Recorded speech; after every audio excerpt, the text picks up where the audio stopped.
Bhupesh sir से मुलाकात करने का एक बहुत ही बड़ा रीज़न सेंट्रल गवर्नमेंट की जॉब है। एक अच्छे स्टूडेंट की तरह सर ने परफॉर्म किया। सबसे पहले अपनी ग्रेजुएशन कंप्लीट कीजिए और उसके साथ हल्की फुल्की तैयारी कीजिए। 2 साल की जैसी आपने ट्रेनिंग कंप्लीट कर ली तो फिर आपको साइंटिफिक असिस्टेंट के रूप में वो लोग एब्जॉर्व करेंगे। हेलो नमस्कार, सभी प्यारे बच्चों का स्वागत है बीएससी प्रो क्लासेज में। और प्यारे बच्चों, आज आप सभी के लिए लेके आ गया हूँ एक बहुत ही ज़्यादा इंटरेस्टिंग पॉडकास्ट। जी हाँ प्यारे बच्चों, मैंने आपको कुछ दिन पहले बताया था कि बीएससी प्रो क्लासेज एक पॉडकास्ट का स्टूडियो तैयार कर रहा है और वो पॉडकास्ट का स्टूडियो आपके सामने है। और जो आज के गेस्ट हैं हमारे, वो भी काफ़ी स्पेशल हैं। हालांकि आप उनको जानते हो, बट मैं आज आपकी मुलाकात करवाने जा रहा हूँ बीएससी प्रो क्लासेज की फिजिक्स की स्टार फैकल्टी भूपेश सर। तो नमस्कार भूपेश सर। नमस्कार सर। तो कैसे हो आप? सर एकदम शानदार हो और काफ़ी अच्छा महसूस हो रहा है यहाँ पर आकर के। तो सर, आज भूपेश सर से मुलाकात करने का एक बहुत ही बड़ा रीज़न है। ये जो एक स्पेशल पॉडकास्ट हम यहाँ पे शूट कर रहे हैं, इसका एक रीज़न है। इसका रीज़न ये है कि BARC बाबा एटॉमिक रिसर्च सेंटर जो कि मुंबई में स्थित है, इसके अंतर्गत भूपेश सर का सिलेक्शन हो चुका है। जी हाँ प्यारे बच्चों, मैं आपको बताना चाहूँगा कि साइंटिफिक असिस्टेंट की पोस्ट पर भूपेश सर का वहाँ पर सिलेक्शन हो चुका है। और इस मुकाम पर जो भूपेश सर पहुँचे हैं, आज इसी जर्नी को हम इस पॉडकास्ट में डिस्कस करने वाले हैं। जो बच्चों के मन में बहुत सारे सवाल रहते हैं ना, वो सब कुछ यहाँ पर डिस्कस करेंगे। उससे पहले हम भूपेश सर का स्वागत करते हैं इस पॉडकास्ट के अंदर। धन्यवाद सर, काफ़ी धन्यवाद। तो कैसा महसूस कर रहे हैं भूपेश सर आप? काफ़ी अच्छा महसूस हो रहा है सर आपके साथ में। थोड़ा सा मुझे लग रहा है कि नर्वस फील कर रहे हो। आज पहला पॉडकास्ट आपका हो रहा है, क्योंकि लाइफ की शुरुआत है सर। अभी ऐसे पॉडकास्ट आपको लाइफ में बहुत सारे देखने को मिलेंगे अभी। मुझे लगता है सर, अगर आपका पहली बार जो कुछ भी हो रहा है उसमें आपको थोड़ा नर्वस होना भी चाहिए। ये भी एक एक्सपीरियंस है, तो ठीक है, मैं नॉर्मल हो जाऊँगा। बिल्कुल बिल्कुल। आज भूपेश सर के साथ में अपन बहुत सारी बातें करने वाले हैं। तो मैं थोड़ा सा यहाँ पर आपको बता दूं कि अपन बिल्कुल सीक्वेंस वाइज यहाँ पर क्वेश्चंस को सेलेक्ट करेंगे और क्वेश्चंस वाइज को सेलेक्ट करके अपन पर्टिकुलर भूपेश सर से बात करने वाले हैं। जैसे कि मैं कुछ आपको हिंट देने वाला हूँ। बच्चों के सारे मन में बहुत सारे सवाल यहाँ पर होंगे कि सर किस प्रकार भूपेश सर की यहाँ पर जो स्ट्रगल जर्नी रही है उसके बारे में बताइएगा। क्या जो ये पोस्ट सर ने अचीव करी है, किस प्रकार उस पोस्ट का एक दर्जा है, लेवल है उसका। और इसके साथ जो बच्चे BSc कर रहे हैं और इस फील्ड के अंदर कनेक्टेड हैं, तो उनको क्या यहाँ पर इस पॉडकास्ट से सीखने को मिलेगा, क्या वैल्यूएबल कंटेंट यहाँ पर देखने को मिलेगा आज के इस पॉडकास्ट से। तो सबसे पहला मेरा जो सवाल है वो प्रोफेसर से ये होने वाला है कि आपका जो लाइफ का स्ट्रगल रहा है वो कैसा रहा। मतलब किस तरीके से आपने अपनी लाइफ को शुरू किया और आज इस मुकाम पर पहुंचे हो कि आप एक मुंबई, एक बड़े शहर के अंतर्गत BARC बार्क, जिसे बहुत ही बड़े नाम से जाना जाता है, उसके अंतर्गत साइंटिफिक असिस्टेंट की पोस्ट फिजिक्स डिपार्टमेंट के अंदर आपने अचीव करी है। तो बिल्कुल सर, आपकी जर्नी के बारे में बताइए। बच्चे जानना चाहते हैं, बच्चे उत्सुक हैं, बिल्कुल खुलकर बताइए सर, आराम से आप। बिल्कुल सर, आपने काफ़ी इंटरेस्टिंग और मेरी लाइफ से जुड़ा हुआ ऐसा सवाल पूछा है। तो शुरुआत तो देखिए सबकी जैसे नॉर्मल बच्चों की होती है वैसे शुरुआत हुई है, अपनी भी ऐसी कोई खास हो नहीं रही है। लेकिन फिर भी मैं बताना चाहूँगा, मेरी जो स्कूलिंग हुई है वो मेरे गांव के ही स्कूल में हुई है, 8वीं तक, 10वीं तक। और उसके बाद फिर मैंने जो 12th क्लास किया था, साइंस में मैंने स्ट्रीम चुना था, साइंस स्ट्रीम, फिजिक्स, केमिस्ट्री और मैथमेटिक्स। और वहाँ से फिर ये नदवई में स्कूल हैं, नूतन आदर्श विद्या मंदिर, वहाँ से मैंने मेरा 12th पास किया। और 11th-12th में काफ़ी एवरेज स्टूडेंट था, लेकिन उसके बाद 12th में काफ़ी अच्छी स्कोरिंग हो गई थी, लगभग 89.20 समथिंग। तो सर, बीच में जो आपने एवरेज शब्द का यूज़ किया, मैं जानना चाहूँगा कि बच्चे भी यहाँ पे जानना चाह रहे हैं कि अगर भूपेश सर ने एक साइंटिफिक असिस्टेंट की पोस्ट को अचीव किया है, तो 11th-12th के अंतर्गत या 10th-12th का जो बोर्ड एग्जामिनेशन होता है, आपने उसमें क्या मार्क्स गेन किए थे? जो आपने एवरेज शब्द का यूज किया है ना, उसको मैं जानना चाहूँगा सर, क्या यूज किया आपने, एवरेज का मतलब क्या होगा? सर देखिए, वो रिजल्ट की बात की जाए तो मेरा रिजल्ट है जो 10th क्लास था, मेरी स्कोरिंग उस पर रही 84.33। लेकिन वो नॉर्मल स्कूल था, तो नॉर्मल तरीके से एवरेज मार्क्स हैं। आज के अगर परिदृश्य में देखा जाए तो बच्चों की 98, 94, 96 ऐसी आ रही है, तो उसके देखें तो एवरेज है। और रही बात 12th क्लास की, तो 12th क्लास में भी मेरी 89.20 के समथिंग परसेंटेज है, और इतना ज़्यादा कम भी नहीं है तो इतना ज़्यादा अधिक भी नहीं। देख रहे हो सर आप, सर ने इसको एवरेज बता दिया है। आज के टाइम पे बच्चे अगर 50-60 बन जाती है तो उसको बोले भैया मज़ा आ गया, लेकिन सर उसको एवरेज बता रहे हैं। चलो आगे बढ़ते हैं। बिल्कुल सर, आगे बताइए कि आगे किस प्रकार, अभी तो शुरुआत है आपकी इस जर्नी की, आगे बताइए क्या क्या हुआ। बिल्कुल सर, अब 12th के बाद मेरे पास 3 ऑप्शन थे वहाँ पर उस टाइम, क्योंकि मैं नया था उस टाइम। IIT JEE के बारे में इतनी ज़्यादा नॉलेज नहीं थी हमें, लेकिन फिर भी मेरा एक मन था IIT JEE जाने का। और उसी टाइम पर NDA, नेवी, एयरफोर्स, इनका भी काफ़ी क्रेज चल रहा था साइंस वाले विद्यार्थियों के लिए। और तीसरा ऑप्शन था मेरे पास BSc यानी कि ग्रेजुएशन करना। तो मेरे पास 3 रास्ते थे, और लेकिन मैंने उनमें से एक रास्ते को चुना जो BSc का जो रास्ता था। और उसके पीछे भी एक इंटरेस्टिंग कहानी है कि BSc में मेरे को मेरे एक भाई हैं, उन्होंने बताया कि आपको अगर 89 के आसपास अगर आपकी परसेंटेज है, 88 के आसपास आपकी परसेंटेज है, तो आपको एक स्कॉलरशिप मिलती है, और उस स्कॉलरशिप का नाम है इंस्पायर स्कॉलरशिप, जो कि आगे जितने भी अपने बोर्ड्स होते हैं, जो बोर्ड आप एग्ज़ाम करवाते हैं, तो उनके जो टॉप 1% स्टूडेंट होते हैं, उनके लिए गवर्नमेंट ऑफ इंडिया 80,000 रुपये पर ईयर के आपको एक स्कॉलरशिप के रूप में आपको देती है। तो मुझे कहीं ना कहीं ऐसा था मन में कि यार कुछ स्कॉलरशिप भी मिलेगी, और काफ़ी अच्छा अमाउंट था 80,000 रुपये उस टाइम पर। तो कहीं ना कहीं ये मन में थोड़ा सा, आप इसको लालच भी कह सकते हो कि यार थोड़े पैसे भी मिलेंगे और पढ़ाई भी हो जाएगी। और चूँकि मेरी परसेंटेज ठीक थी, तो मुझे गवर्नमेंट कॉलेज जयपुर मिला पढ़ाई करने के लिए, जिसको आप पोद्दार स्कूल के में चलता है अभी, अपने जो JLN रोड है और उस पर गांधी सर्कल पर ये कॉलेज है। तो काफ़ी अच्छा कॉलेज है। मैंने उसी से मेरा ग्रेजुएशन किया, और फिर वहाँ पर मेरी कट ऑफ में मार्क्स ठीक ठाक थे, तो मेरा इंस्पायर में भी हो गया था। और मेरे को फिर ग्रेजुएशन के टाइम पर सर 80,000 रुपये per year government of India से मिले, तो काफ़ी शानदार रहा वो सफ़र भी। तो बिल्कुल सर, आपने जैसे बताया कि आपका जो 12th का लेवल है, 10th का, BSc का, काफ़ी शानदार जर्नी आपकी रही। एक अच्छे स्टूडेंट की तरह सर ने परफॉर्म किया, इंस्पायर भी सर ने उठाई। देखिए, मैं आपको थोड़ा सा इस चीज़ में ऐड ऑन करना चाहूँगा कि जो भूपेश सर की जो एक फाइनेंशियल बैकग्राउंड रहा है ना, वो इतना अच्छा नहीं रहा। सर ने हालांकि उसका जिक्र नहीं किया है। मैं सर के साथ में काफ़ी लंबे समय से जुड़ा हुआ हूँ, मुझे पता है कि किस तरीके का बैकग्राउंड सर का रहा है और कहाँ से कहाँ तक की जर्नी इन्होंने यहाँ पर तय करी है।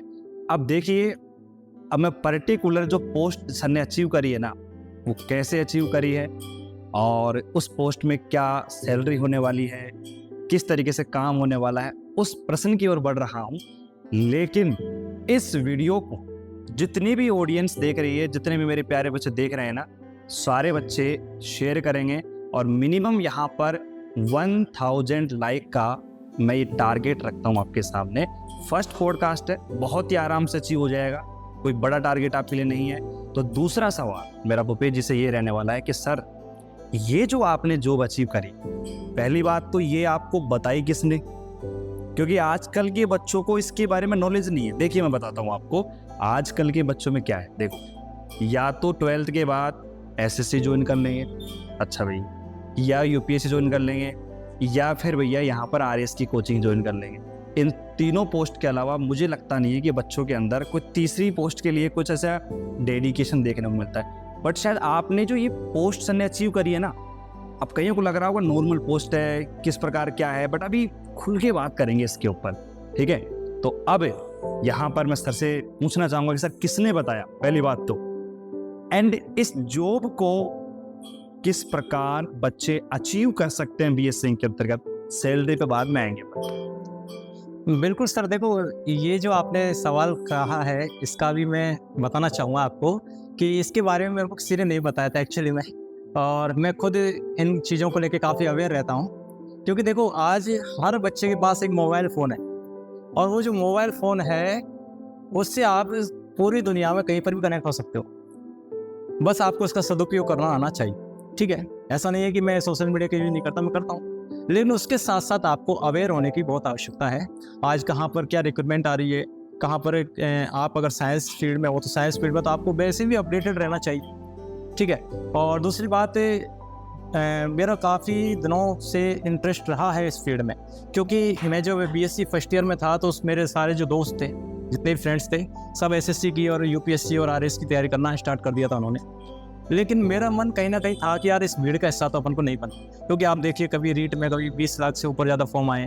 अभी राजस्थान में तो इतने ज़्यादा फॉर्म आ रहे हैं कि आप जितनी पोस्ट हैं उससे लगभग 10,000 मतलब 10 गुना ज़्यादा बच्चे अप्लाई कर रहे हैं। तो कहीं ना कहीं मन में एक बात तो थी यार इस भीड़ का हिस्सा तो अपन को नहीं बनना है। तो उसके बाद फिर मैंने अपनी बीएससी को ही कंटिन्यू किया, अच्छी तरह से किया। और बीएससी के साथ मैंने फिर से दोबारा सोचा, जो 12th में सपना था कि आईआईटी जाएं अपन। तो मैंने जब 12th बीएससी फाइनल ईयर के साथ मैंने आईआईटी जेईई किया था, तो मेरा उसमें नहीं हो पाया था उस टाइम। हालांकि मैंने क्वालिफाई कर लिया था, लेकिन मेरे को आईआईटी नहीं मिल पाई थी। तो उसके बाद फिर मैंने यहाँ पर जयपुर के एक नॉर्मल कॉलेज है, नॉर्मल तो नहीं, काफ़ी अच्छा कॉलेज है, आमिर महाराज पीजी कॉलेज, तो मैंने वहाँ पर एडमिशन लिया क्योंकि कोविड था उस टाइम, तो कॉलेज आना जाना तो इतना हुआ नहीं। लेकिन फिर भी मैंने घर रह करके काफ़ी अच्छी तैयारी की उसकी, और फिर एमएससी मेरा कंप्लीट हुआ। अब चूँकि बीच में कंटिन्यूस रखा मैंने, इंस्पायर फिर भी मिल रही थी मेरे को। वो जो इंस्पायर आपको बीएससी में मिलने वाली है वो 5 साल तक मिलती है, बीएससी में 3 साल और 2 साल एमएससी में, यानी आपको 5 साल के लिए 80,000 रुपये पर ईयर मिलते हैं, ये तरीके। अब मैंने उसी टाइम बीएससी फाइनल ईयर में ही मेरे को पता चला कि बीएससी से ही कुछ जॉब आती है, जैसे कि अपने पास Nuclear Power Corporation of India है अपने, जहाँ पे अपनी एनर्जी जनरेट होती है, न्यूक्लियर एनर्जी, अपने घरों में जो लाइट आ रही है वो। तो वहाँ पर उस टाइम में लगभग 15 पोस्ट आई हुई थी साइंटिफिक असिस्टेंट की और फिजिक्स से, और उसमें केवल फिजिक्स आनी थी। अब थोड़ा सा इंटरेस्ट था भी फिजिक्स में कि यार अपन ने एमएससी फिजिक्स से किया, तो फिजिक्स ही फिजिक्स आए कुछ। तो मैंने फर्स्ट टाइम वहाँ पर अप्लाई किया, और फिर उसी से रिलेटेड कुछ लोग भी मेरे को मिलते गए जो इन चीज़ों में इंटरेस्ट रखते थे, तो उन्होंने भी थोड़ा सा सपोर्ट किया। लेकिन हाँ, मैंने वहाँ पर अप्लाई किया, और मैंने जब फर्स्ट टाइम वहाँ पर एग्ज़ाम दिया 2021 में, तो मेरा वहाँ पर नहीं हुआ था, साइंटिफिक असिस्टेंट के लिए मेरा वहाँ पर नहीं हुआ था। और उसके बाद फिर मैंने दोबारा अप्लाई किया, फिर NPCIL काकरापारा गुजरात है, वहाँ पर हुआ था यही एग्ज़ाम साइंटिफिक असिस्टेंट का, तो वहाँ पर भी मेरा नहीं हुआ था। फिर ये मेरा तीसरा चांस था, मैंने BARC Bhabha atomic research centre में भी अप्लाई किया साइंटिफिक असिस्टेंट के लिए। यहाँ पर काफ़ी पोस्ट काफ़ी अच्छी थी, यहाँ पर लगभग 117 पोस्ट आई थी, तो उसमें मैंने अप्लाई किया। उसके बाद उसका एग्ज़ाम हुआ, और एग्ज़ाम के बाद इंटरव्यू हुआ, और इंटरव्यू के बाद आप आज अपन सेलेक्ट हुए यहाँ। तो सर ने बहुत ही बखूबी तरीके से बताया कि किस तरीके से इनकी जर्नी रही। बट एक इंटरेस्टिंग पॉइंट बताऊँ यहाँ पर आपको, जैसे कि अभी इनका इंटरव्यू होने वाला था, इसी एग्ज़ाम की बात कर रहा हूँ मैं, मुंबई में इंटरव्यू था। अब क्या है कि इनका जो होता है ना कि एक कार्ड मिलता है अपन को, जैसे कि परमिशन कार्ड, जहाँ पर अपन इंटरव्यू के लिए लेके जाते हैं उसको, वो गुम हो गया एंड टाइम पे। अब वहाँ पर सर के दिमाग में टेंशन आ गई कि यार कहाँ गया कार्ड, कैसे गया कार्ड। एक तरीके से हमने सोच लिया था कि यार वो कार्ड अब नहीं मिलेगा, और मुझे लगता नहीं है कि अब कोई रास्ता बचा है वहाँ पर पहुँचने का। बट फिर भी सर ने वहाँ पर ट्राई किया, और जो डायरेक्ट वहाँ पर BRC के अंदर कॉल वगैरह लगाए हमने, और पूछा कि सर क्या हम इंटरव्यू के लिए अप्लाई कर सकते हैं, तो उन्होंने बाकायदा कहा कि बिल्कुल सर आप आइए और कोई दिक्कत नहीं। और सर ने इंटरव्यू दिया, और आज हमारे सामने बैठे हैं सर। तो सर यहाँ पे आपने जर्नी के बारे में बता दिया, बट अब थोड़ा सा मैं लेके चलूँगा इस पोस्ट के बारे में। मैं अपने ऑडियंस को ये बताना चाहूँगा कि भूपेश सर आपको कंप्लीट जानकारी देंगे यहाँ पर कि इस पोस्ट में क्या तो सैलरी रहती है, क्या फैसिलिटीज़ आपको मिलने वाली है, और किस लेवल की एग्ज़ाम है, मतलब इसमें एक्चुअली में होगा क्या। बच्चों के दिमाग में बात आ रही है ना कि सर ये जो साइंटिफिक असिस्टेंट की पोस्ट है, क्या होगा इसके अंदर, भूपेश सर। बिल्कुल सर, साइंटिफिक असिस्टेंट देखिए, इसको हिंदी में सहायक वैज्ञानिक भी कहते हैं आप, और ये एक एंट्री है रिसर्च के एरिया में जाने के लिए। और ये जो एग्ज़ाम है, इसमें आपको ग्रेजुएशन से आपने इसको अप्लाई किया होता है, तो ये ग्रुप B की जॉब मानी जाती है। ग्रुप B में एंट्री हो जाती है बाद 2 साल की ट्रेनिंग के बाद। और इसका जो पूरा नाम है, इसको बोलते हैं अपन type entry trainee scientific assistant C। अब इसका इतना लंबा नाम इसलिए है क्योंकि इसमें आपको 2 साल की आपकी ट्रेनिंग होती है पहले, और उस ट्रेनिंग पीरियड में आपको थोड़ा सा फर्स्ट ईयर जो होता है उसमें आपको 24,000 रुपये पर मंथ मिलते हैं, और जो सेकंड ईयर होता है आपका उसमें आपको 26,000 रुपये पर मंथ मिलते हैं। और उसके साथ आपको वहाँ पर जो हॉस्टल सुविधा है और वो रहने की व्यवस्था करते हैं, क्योंकि ट्रेनिंग पीरियड होता है, उसमें आपको अलग अलग साइट्स पर भी ले जाएंगे वगैरह, वो होगा।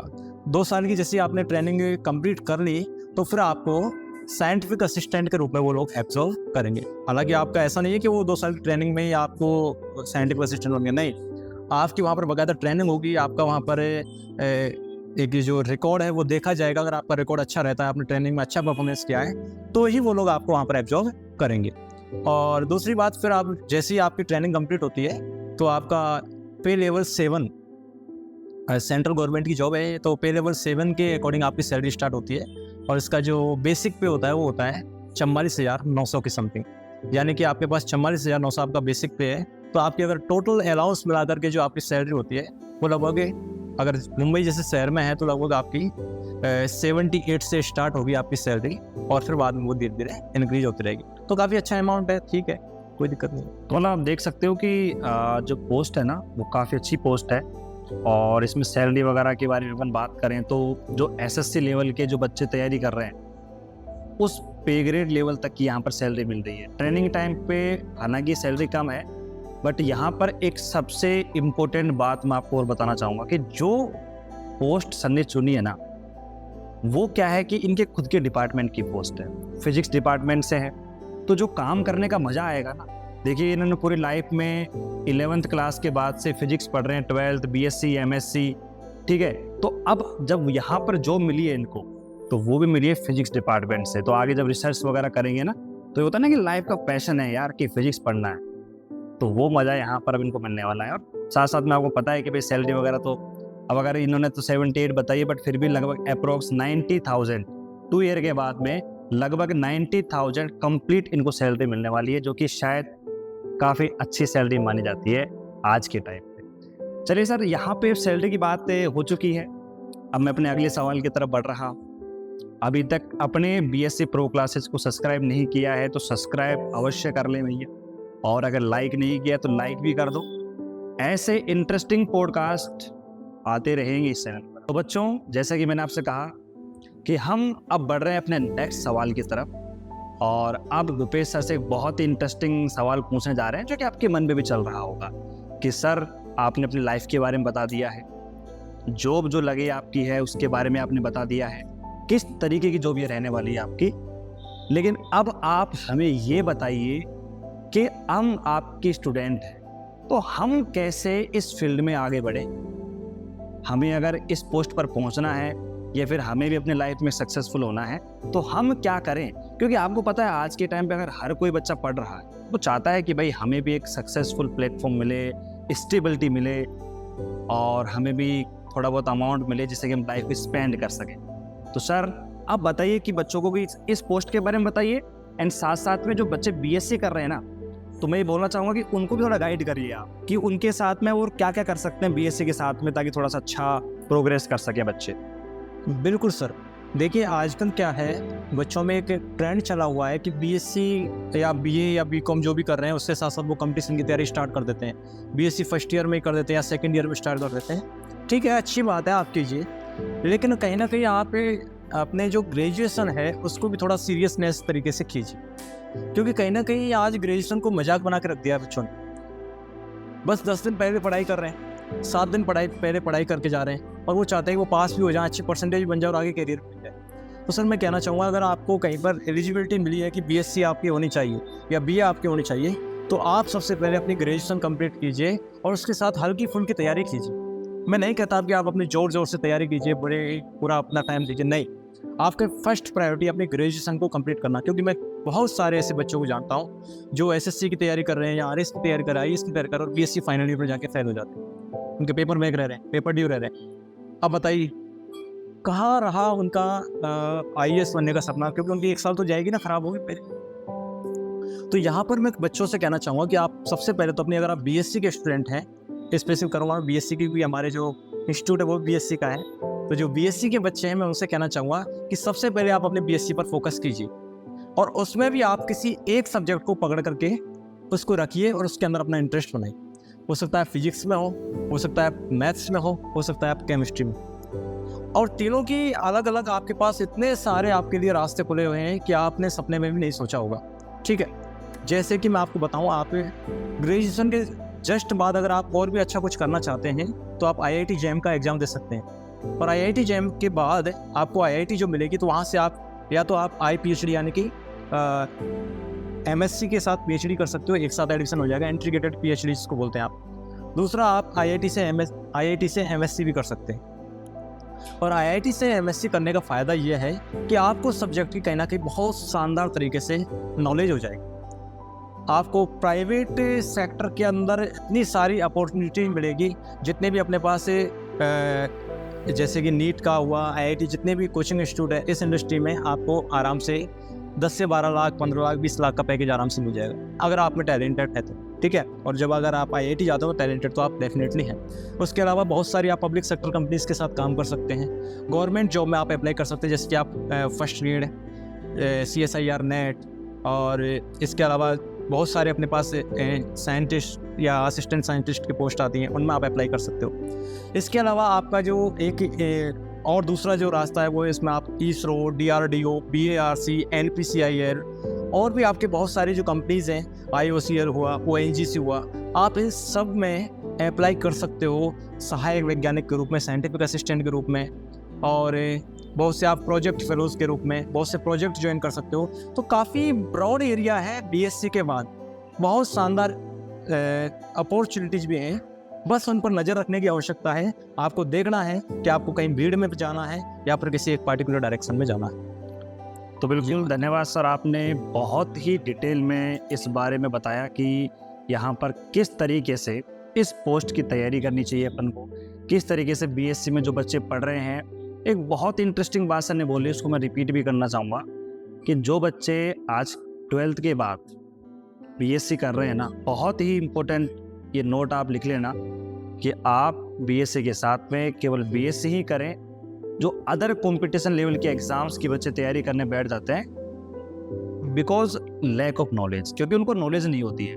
घर वाले बोल देते हैं कि भैया आप SSC की तैयारी कर लीजिए, RS की तैयारी कर लीजिए, बट उनके साथ में बहुत बड़ी दिक्कत क्या होती है कि जैसे ही वो फर्स्ट ईयर में पास हो गए, सेकेंड में पास हो गए, बाई चांस अगर किसी पेपर में बैक लग गई या फिर वो फेल वगैरह हो गए, तो ये मान के चलिए कि 1 साल, 2 साल, 3 साल आप ग्रेजुएशन के अंदर वेस्ट कर देते हो, जबकि आपके साथ में तैयारी भी चल रही। तो बच्चों 5 साल हमें इस फील्ड में हो चुके हैं BSc पढ़ाते हुए, तो मेरे पास लॉट्स ऑफ एग्जांपल्स हैं इस चीज़ के लेकर कि बच्चे BSc कर रहे हैं, साथ में SSC पढ़ रहे हैं, RAC कर रहे हैं, UPSC कर रहे हैं। बट दिक्कत क्या है कि जब तक आपको इन पोस्ट के अंदर ग्रेजुएशन नहीं मिलेगी तो आप कैसे तैयारी करोगे। मेरे रिलेटिव के अंदर ही है, अब घर वालों ने कह दिया कि भैया SSC की तैयारी कर लो आप। बच्चे ने कहा ठीक है BSc तो कर लेंगे, लास्ट 10 दिन पढ़ लेंगे, 20 दिन पढ़ लेंगे। दिक्कत क्या हुई कि बच्चे का SSC में सिलेक्शन हो गया और ग्रेजुएशन में फेल हो गया। तो वहां पर क्या है, फिर बच्चा दिमाग खराब हो जाता है कि मैं करूँ क्या। भाई आपको जल्दी किस बात की है?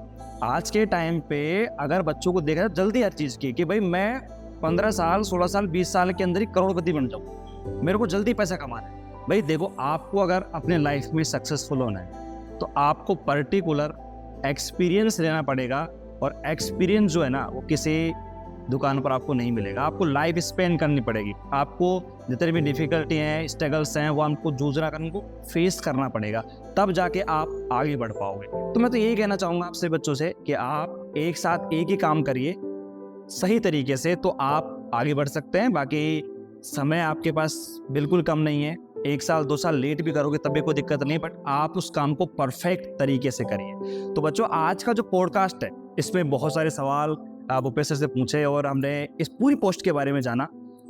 और किसी भी चीज़ के रिगार्डिंग आपको लगता है कुछ सवाल हमसे पूछना है तो इस वीडियो के नीचे आप कमेंट वगैरह करिएगा, लाइक वगैरह। और ये हमारा पहला पॉडकास्ट है, आप सपोर्ट नहीं करोगे तो भैया कौन करेगा। लाइक वगैरह कर देना, शेयर वगैरह कर देना, और सर से मुलाकात करते हैं एक नए पॉडकास्ट के अंतर्गत। तो सर, आपसे मिलके बहुत अच्छा लगा, ये बहुत ही इंटरेस्टिंग पॉडकास्ट आज शूट हुआ है, तो आपका तहे दिल से मैं धन्यवाद करना चाहूँगा। बिल्कुल सर, बहुत बहुत धन्यवाद आपका भी, आपने यहाँ पर इन्वाइट किया और काफ़ी शानदार लगा आपसे मिलकर।